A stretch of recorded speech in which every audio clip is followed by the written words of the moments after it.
আসসালামু আলাইকুম রহমতুল্লাহি ওয়া বারাকাতুহু। প্রিয় দর্শক, দেখতে পাচ্ছেন আমরা এসেছি শহীদ শরীফ ওসমান হাদী ভাইয়ের জানাজায়।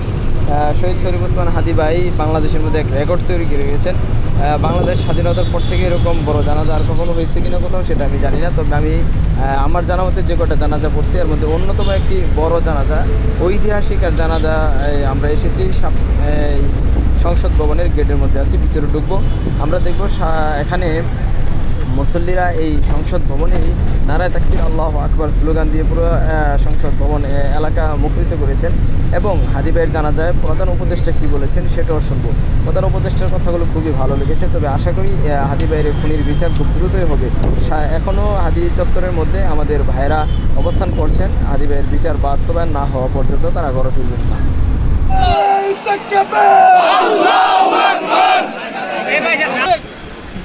আমরা তোমার কাছে আমরা ওয়াদা করতে তুমি যা বলে গেছো সেটা যেন আমরা পূরণ করতে পারি।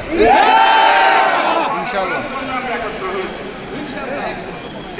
সেই ওয়াদা শুধু আমরা নয়, পুরুষ অবস্থা নাই, বাংলাদেশের সব মানুষ পূরণ করবে। সেই ওয়াদা করার জন্যই আমরা তোমার কাছে আজকে সবাই মিলে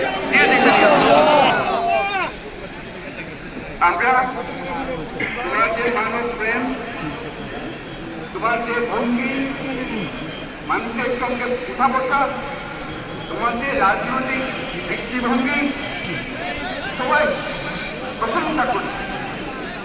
এটা আমরা মনে প্রাণে গ্রহণ করি, এটা যেন আমাদের মনে সবসময় জাগ্রত থাকে, আমরা সেটা অনুসরণ করতে পারি।